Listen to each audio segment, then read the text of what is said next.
तो last episode में हमने देखा था कि एलेक्स ने गोल्ड कंडेंसेशन सेक्ट और बूटियन हॉल की मास्टर को मार दिया था और माउंट बुलाओ के मास्टर को एलेक्स के पेरेंट्स तक एक मैसेज पहुंचाने के लिए वापस भेज दिया था, जिसके बाद सी किंगडम की सिचुएशन ठीक हो गई थी। साथ ही एलेक्स ने अपने बालों वाले ट्रेजर को सी किंगडम की सैक्रिफिशियल स्पिरिट बनने के लिए भी मना लिया था। जिसके बाद जब एलेक्स आराम कर रहा था तब फॉक्स गर्ल उसे मिलने आती है और उसे बताती है कि जेसिका की सोचने की शक्ति पर किसी ने सील लगा रखी है। तो ये जानकर एलेक्स जेसिका की आईज में ध्यान से देखने का मौका हासिल करने के लिए जेसिका को किस करता है। अब आगे तो एपिसोड 70 की शुरुआत में एलेक्स अपनी आईज के एक मैजिक का इस्तेमाल करके जेसिका के माइंड में आ जाता है, जहां पहुंचने पर एलेक्स को वो जगह बहुत सुंदर लगती है। तभी एलेक्स को वहां एक बड़ा सा डोर दिखता है, जिसे एलेक्स खोलने की कोशिश करता है, लेकिन वो दरवाजा नहीं खुल रहा था क्योंकि उसे किसी ने डिवाइन पावर से बंद कर रखा था। तो ये पता लगने पर एलेक्स और जोर लगाकर वो डोर खोलने की कोशिश करता है, जहां उस डोर के ओपन हो जाने पर एलेक्स को जेसिका की सोल और कुछ डिवाइन बीस्ट की स्पिरिट दिखती है, जिसे जेसिका ने रिफाइन कर रखा था। जिसे देखकर एलेक्स हैरान हो जाता है क्योंकि वो बहुत ताकतवर स्पिरिट बीस्ट थी। तभी एलेक्स अचानक से जेसिका के माइंड से बाहर आने लगता है, जहां बाहर आते समय एलेक्स को वहां लाइटनिंग्स होती हुई दिखती है। साथ ही ऐसा ही रियल वर्ल्ड में भी हो रहा था, जिसे देखकर एलेक्स को कुछ समझ नहीं आता और उसे लगने लगता है कि उन तीनों सेक्ट ने फिर से सी किंगडम पर अटैक कर दिया है, जिसकी वजह से ऐसा हो रहा है। तभी जेसिका होश में आ जाती है और किस करने की वजह से एलेक्स को लात मारने की कोशिश करती है, लेकिन एलेक्स उससे बच जाता है और सोचता है कि अगर तीनों सेक्ट ने फिर से सी किंगडम पर अटैक किया है तो उसे जेसिका को अपने साथ मिलाना होगा, नहीं तो जेसिका एलेक्स के लिए मुसीबत बन सकती है। अब एलेक्स जेसिका से कहता है कि तुम मेरे साथ ही रहना और बदले में मैं तुमको प्रोटेक्ट करूंगा, पर जेसिका इसके लिए नहीं मानती। तभी उन दोनों को वहाँ दो बड़े से बंदे दिखते हैं, जिसे देखकर एलेक्स समझ जाता है कि ये सब तीनों सेक्ट का नहीं बल्कि किसी और का ही काम है। इसलिए वो जेसिका को ब्रॉन्ज बॉक्स में जाने को कहता है ताकि उस पे कोई परेशानी ना आए। तो ये सुनकर जेसिका उस ब्रॉन्ज बॉक्स में चली जाती है। इसके बाद एलेक्स के बालों वाला ट्रेजर उसके पास आता है और उसे बताता है कि ये जायंट क्रिएचर अपर वर्ल्ड से आए हैं। ये सुनकर एलेक्स उससे पूछता है कि डिजास्टर तो खत्म हो गया था ना, तो अब ये यहाँ किस लिए आए हैं। जिस पर एलेक्स के बालों वाले ट्रेजर उसे कहता है कि वो डिजास्टर असल में खत्म नहीं हुआ था, बल्कि अभी तो बहुत कुछ बाकी है, जिसकी वजह से इस डोमेन पर फिर से खतरा बढ़ जाएगा। तभी गोल्ड कंडेंसेशन सेक्ट के पास एक और जायंट क्रिएचर आ जाता है। इधर एलेक्स अपने ट्रेजर से बोलता है कि क्या ये जायंट फिर से यहाँ तबाही मचाएंगे, पर मैं ऐसा नहीं होने दूंगा और तुम भी मेरा इसमें साथ दोगे क्योंकि तुमने वादा किया था। ये सुनकर वो ट्रेजर एलेक्स से कहता है कि तुम चिंता मत करो, मैंने पहले ही सी किंगडम को प्रोटेक्ट करने के लिए इसके चारों ओर एक फॉर्मेशन बना दी थी, जिससे मैं कहीं भी रहकर पता लगा सकता हूँ कि वहाँ क्या चल रहा है। तभी एलेक्स को फॉक्स गर्ल की वो बात याद आती है जिसमें फॉक्स गर्ल ने बताया था कि जिया अपने पैलेस की प्रोटेक्शन की वजह से सेफ होगी, लेकिन एलेक्स को इस बात पर डाउट था। इसलिए वो अपने ट्रेजर से कहता है कि मुझे फायर किंगडम ले चलो। तो ट्रेजर इसके लिए मान जाता है और उसे अपनी फॉर्मेशन से फायर किंगडम दिखाता है जो पूरा तबाह हो गया था। तो एलेक्स को लगता है कि फायर एम्परर ने जरूर फायर किंगडम के लोगों को बचा लिया होगा, लेकिन एलेक्स फिर भी डबल प्यूपिल आई का इस्तेमाल करके जिया को फायर किंगडम में ढूंढता है, लेकिन उसे जिया कहीं भी नहीं मिलती। इसलिए एलेक्स को यकीन आ जाता है कि जिया जरूर सेफ होगी। तभी वहाँ पर एक और जायंट क्रिएचर आ जाता है जो इस डोमेन में डिवाइन ट्रेजर को ढूंढने आया था। तो ये जानने के बाद एलेक्स अपने ट्रेजर से डिवाइन ट्रेजर के बारे में पूछता है, जिस पर वो बताता है कि एशियन टाइम्स में सभी बड़ी फैमिलीज के पास एक स्पेशल ट्रेजर होता था जिसे डिवाइन ट्रेजर कहते हैं, और तुम्हारा रॉक वेल ट्रेजर भी एक डिवाइन ट्रेजर है। पर जिस ट्रेजर को ये लोग ढूंढने आए हैं, मैंने सुना है कि वो ट्रेजर एक बहुत बड़े टर्टल के शेल में है। अब अपर वर्ल्ड से आए दो जायंट्स उस डिवाइन ट्रेजर के लिए आपस में लड़ने लगते हैं, जिन्हें देखकर एलेक्स बोलता है कि ये दोनों ही जीतना चाहते हैं, जिसकी वजह से ये जायंट्स आसपास की चीजों का भी ख्याल नहीं कर रहे। जिस पर वो ट्रेजर एलेक्स को बताता है कि ये लोग बहुत सालों से जिंदा हैं, इसलिए ये अपने आखिरी समय में उन ट्रेजर्स को पाना चाहते हैं। ये सुनके एलेक्स ट्रेजर से पूछता है कि क्या अगर इन्हें वो डिवाइन ट्रेजर नहीं मिला तो ये यहीं पर रहेंगे। तो ट्रेजर बोलता है कि ऐसा पॉसिबल नहीं है क्योंकि इन्हें यहाँ रहने के लिए यहाँ का फाउंडेशन चेंज करना होगा, पर ये लोग वो नहीं कर सकते। ये सुनके एलेक्स कहता है कि कुछ भी हो पर ये लोग 8 डोमेन्स को तो डिस्ट्रॉय कर ही रहे हैं। तभी उन सबको वहाँ वो जायंट टर्टल दिखता है जिसकी पीठ में वो डिवाइन ट्रेजर था।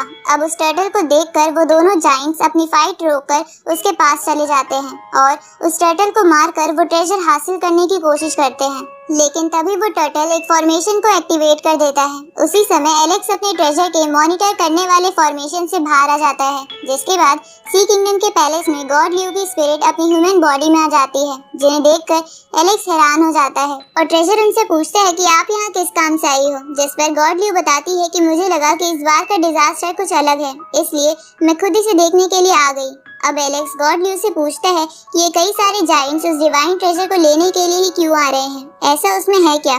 तो गॉड ल्यू एलेक्स को बताती है कि उस ट्रेजर में बियॉन्ड वर्ल्डलीनेस नाम की एक सेकंड लेवल की मैन्यूस्क्रिप्ट है। ये सुन के एलेक्स गॉड ल्यू से पूछता है कि क्या आप उसी मैन्यूस्क्रिप्ट की बात कर रही हो जिसे मैंने पहले देखा और सीखा था, जिस पर गॉड ल्यू मना करते हुए एलेक्स को बताती है कि जिसे एलेक्स ने सीखा था वो फर्स्ट चैप्टर था, पर ये सेकंड चैप्टर है जिसे आज तक किसी ने नहीं देखा है, इसलिए वो सब उसे पाना चाहते हैं क्योंकि सेकंड चैप्टर मैन्यूस्क्रिप्ट वर्ल्ड के क्रिएशन से जुड़ी हुई है। इसके बाद वो तीनों फिर से एलेक्स के बालों वाले ट्रेजर के मॉनिटर फॉर्मेशन में चले जाते हैं, जहां वो देखते हैं कि उन दोनों जायंट्स पर टायर 3 की असैसिन फॉर्मेशन का इस्तेमाल हो रहा है, जो कि एक किलिंग फॉर्मेशन थी। तभी गॉड ल्यू एलेक्स को बताती है कि ये टायर 3 किलिंग फॉर्मेशन बहुत ज्यादा ताकतवर है और ऐसे कई सारी फॉर्मेशंस हैं। उसी समय वहाँ से वो जायंट टर्टल गायब हो जाता है क्योंकि वो बस एक इल्यूजन था। जिसके बाद एक बहुत बड़ी स्पिरिचुअल स्वॉर्ड उन दोनों जायंट्स की तरफ आने लगती है, तो वो दोनों उस स्वॉर्ड को रोकने की कोशिश करते हैं, पर तभी वहाँ स्पिरिचुअल डेसोलेट हेवनली स्पेयर आ जाती है, जो टॉप 10 एशियन वेपन में से एक थी। इसके बाद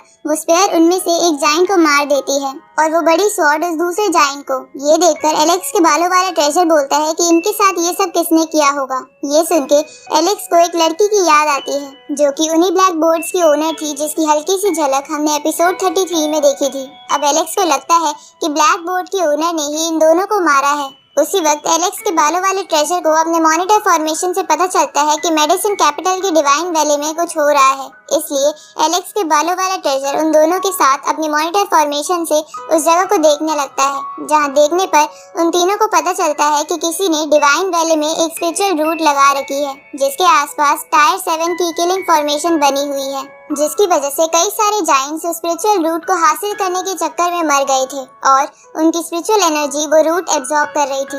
अब ये सब देखकर गॉड ल्यू उन दोनों से कहती है कि शायद ये टायर 7 की किलिंग फॉर्मेशन यहाँ किसी ने जानबूझकर लगाई है, ताकि वो उन जायंट्स की एनर्जी का इस्तेमाल करके स्पिरिचुअल रूट के फर्स्ट फ्लावर को बड़ा कर सके। तभी वहाँ पर वही बेल आ जाती है जिसे ह्यूमन डिजास्टर के टाइम पर देखा था। अब वो बेल उस टायर 7 की किलिंग फॉर्मेशन को हटाकर स्पिरिचुअल रूट निकालने लगती है। ये देखकर एलेक्स चौंक जाता है कि वो फॉर्मेशन इतनी आसानी से टायर 7 की फॉर्मेशन को कैसे हटा सकता है। तो एलेक्स का ट्रेजर उसे बताता है कि जरूर इस बेल के ओनर ने ही ये टायर 7 की फॉर्मेशन और स्पिरिचुअल रूट यहाँ लगाई होगी और इसी की वजह से टायर 7 फॉर्मेशन इतनी आसानी से हट गई। तभी उस बेल का ओनर भी अपर वर्ल्ड से वहां आ जाता है और अपनी बेल की पावर बढ़ाकर तेजी से उस रूट को निकालने लगता है। लेकिन तभी वहां पर रीइंकार्नेशन डिस्क और एक और ट्रेजर आ जाता है, जिनके ओनर भी उस रूट को हासिल करने की कोशिश करते हैं। तो उस बेल का ओनर अपनी बेल की पावर और इंक्रीज कर देता है। तभी उस स्पिरिचुअल रूट का फर्स्ट फ्लावर खिल जाता है, पर कोई उसे स्पिरिचुअल एनर्जी से तोड़कर अपनी ओर खींचने लगता है। ये देखकर वो बेल का ओनर स्पिरिचुअल रूट हासिल करने के बाद उस फ्लावर को पकड़ने के लिए स्पिरिचुअल हैंड का इस्तेमाल करता है, लेकिन कोई लड़की उस फ्लावर को लेकर उस बेल के ओनर का हाथ बड़ी ही आसानी से जला देती है, जिसके बाद हमें पता चलता है कि वो कोई और नहीं बल्कि वही डबल प्यूपिल वाली लड़की है जिसे हमने पहले देखा था। अब वो डबल प्यूपिल गर्ल एक पोर्टल ओपन करती है, जिसके बाद उन्हें ब्लैक बोर्ड्स की ओनर डबल प्यूपिल गर्ल के पास एक बोट भेजती है, जिसके बाद डबल प्यूपिल गर्ल उस बोट पे बैठकर पोर्टल के अंदर जाने लगती है। ये देखकर उन तीनों ट्रेजर्स के ओनर डबल प्यूपिल गर्ल से वो फ्लावर वापस हासिल करने के लिए उस पर अटैक करते हैं, लेकिन ब्लैक बोर्ड्स की ओनर उन तीनों अटैक्स को फूंक मार के ही खत्म कर देती है। ये देखकर एलेक्स हैरान हो जाता है और उसे समझ नहीं आता कि ब्लैक बोर्ड्स की ओनर डबल प्यूपिल गर्ल की मदद क्यों कर रही है। अब डबल प्यूपिल गर्ल उन लोगों पर फायर अटैक करके वहाँ से जाने लगती है, तो उन ट्रेजर्स के ओनर भी उसका पीछा करते हैं। तो ये देखकर गॉड ल्यू और एलेक्स के बालों वाला ट्रेजर भी उनके पीछे जाते हैं, लेकिन एलेक्स वहाँ नहीं जाता क्योंकि उसे सी किंगडम के लोगों को बाकी जायंट से बचाना था। अब एलेक्स सी किंगडम वापस आकर डबल प्यूपिल आई से आसपास के जायंट को देखता है, जहाँ उसे पता चलता है कि एक जायंट गोल्ड कंडेंसेशन सेक्ट के लोगों को पकड़ रहा है। तभी उस जायंट के पास गोल्ड कंडेंसेशन सेक्ट का चेयरमैन आ जाता है, जो खुद भी अपर वर्ल्ड से था। अब वो चेयरमैन उस जायंट से पूछता है कि तुम ऐसे क्यों कर रहे हो, जिस पर वो जायंट चेयरमैन से बोलता है कि तुमने मेरे एक स्टूडेंट को पहले मारा था और आज मैं उसी का बदला लेने के लिए यहाँ आया हूँ। ये सुन के चेयरमैन एक पोर्टल बनाता है और जायंट से कहता है कि अगर तुम्हें मुझसे लड़ना है तो मेरे पीछे आओ। इसके बाद वो जायंट भी उस पोर्टल में चला जाता है, जिसके बाद वो दोनों सी किंगडम के एरिया में आकर लड़ने लगते हैं, जहाँ लड़ते हुए उनके अटैक्स की वजह से सी किंगडम तबाह होने लगती है। अब वो दोनों अपनी जायंट फॉर्म में आकर लड़ने लगते हैं। ये देखकर एलेक्स सी किंगडम की गार्ड फॉर्मेशन एक्टिवेट कर देता है और सोचता है कि वो बस खुद को ताकतवर समझता है, पर असली ताकत अपर वर्ल्ड के लोगों में है। इसलिए एलेक्स डिसाइड करता है कि वो भी अपर वर्ल्ड में जाएगा, लेकिन वो किसी भी हालत में सी किंगडम पर कोई परेशानी नहीं आने देगा। और एलेक्स के ये सोचने के साथ ही ये एपिसोड यही खत्म होता है।